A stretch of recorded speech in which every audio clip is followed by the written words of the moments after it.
bago po tayo papasok, actually, meron lang po ako gustong sabihin sa ating lahat. Bawal po humawak sa mga kumikintab.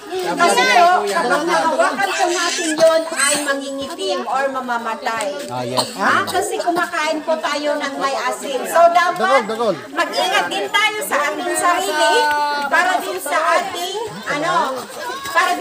kasiguraduhan or safetyness. Okay?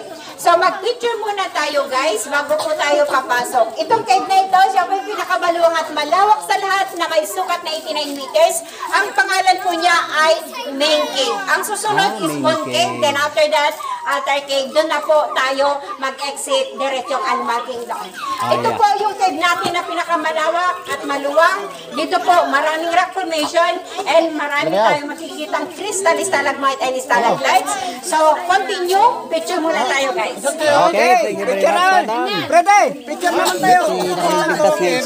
Explain mo. Thank you, sir. Thank you po. Lahat na. Lahat yun. Okay, thank you very much, mga kaibigan. Muna nga pasyaran na ito. Iti destination, iti Santa Victoria Resort.